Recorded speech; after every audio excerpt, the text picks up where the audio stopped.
Hi, welcome to my video blog. If you're angry and you know it, clap your hands.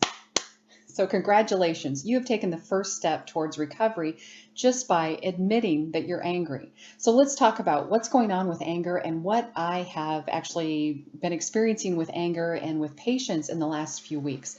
So anger is in the air. Did you know that in Chinese medicine, anger is the emotion that is linked with the season of spring, the color of green, and the liver organ? And so as temperatures rise, so can our buried emotions. So we're not angry all the time, but we know if we've got anger under the hood, we know it. So I've had several instances with clients and potential clients exhibiting anger recently, so I feel compelled to talk about this. We all have childhood wounds, fears that don't make any sense, and silly beliefs like I'm not good enough, or I can't do anything right, or the ever popular I'm unworthy. Most of us grew up in households where the adults around us taught us these things without really teaching us. And they sure didn't want to teach us this junk, it just happened. They showed us these things through their behavior. We picked these behaviors up long before we were able to question them, and we just soaked them in like a giant sponge with no filter. I always wondered how my kids had my worst behaviors. It was like magic. I didn't even sit them down to teach them properly. They just had them. Yikes. So pay attention.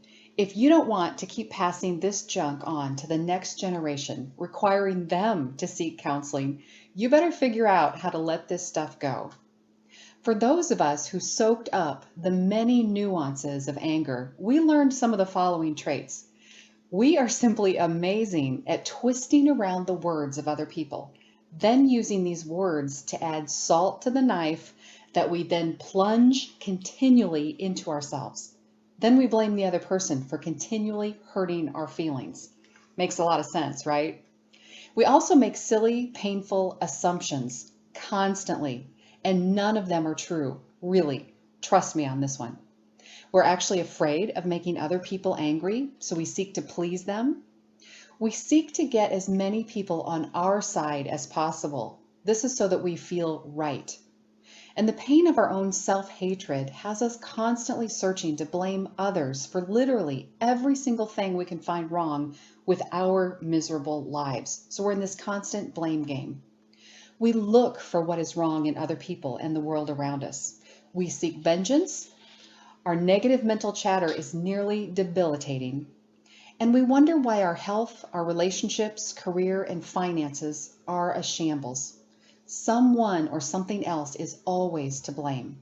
Blame helps us feel better for about a nanosecond, and then it wears off and we feel bad again. Then we look for another scapegoat. We simply can't take the pain of the truth that we're causing our own pain. So fast forward to adulthood, and now suddenly we have become our whomever, mother, father, other caretaker that we learned these anger traits from. We've suddenly become them. We didn't want to naturally display those nasty qualities, they just happened. So, how do I know about all this? Been there, done that, and I have a few medals.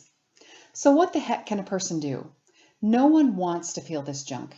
It's like a self imposed prison in the middle of a forest with no way out. You just feel lost. But if I got through this junk, you can too. You just need to learn a few tools to reframe your thoughts and learn how to question all of your beliefs. It's really a choice. But first, you need to become more aware so you can choose differently. Don't think you can do this?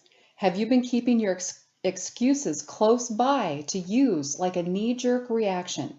You don't understand.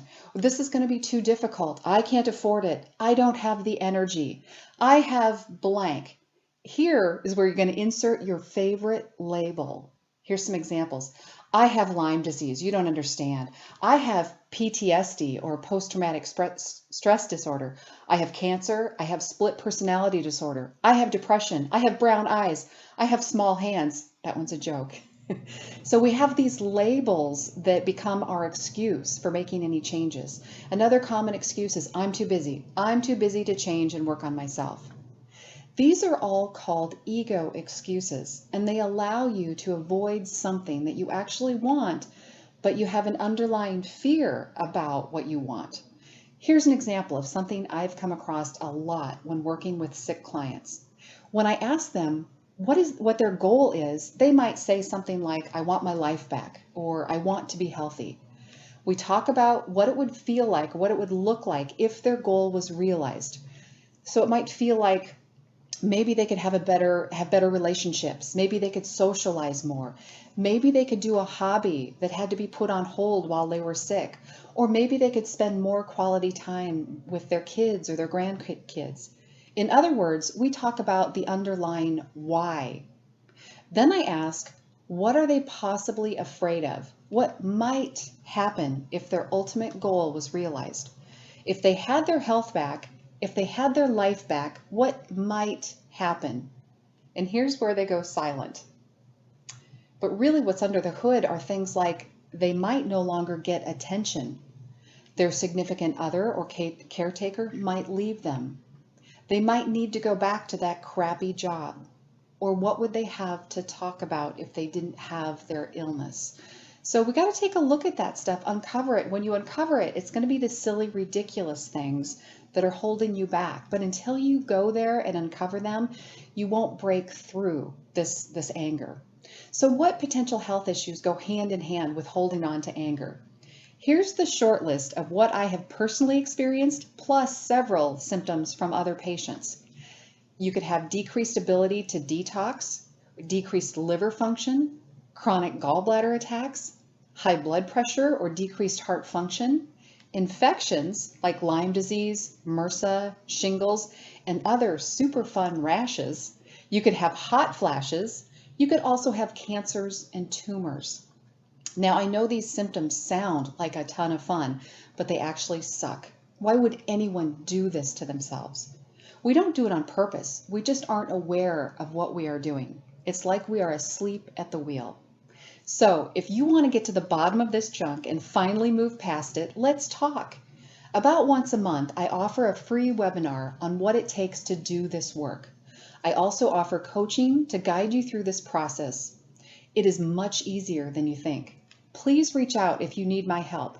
If you haven't already done so, please subscribe to my YouTube channel by clicking the button, and also sign up for my newsletter on my website, holisticwc.com. Many blessings, and I'll see you in my next video blog.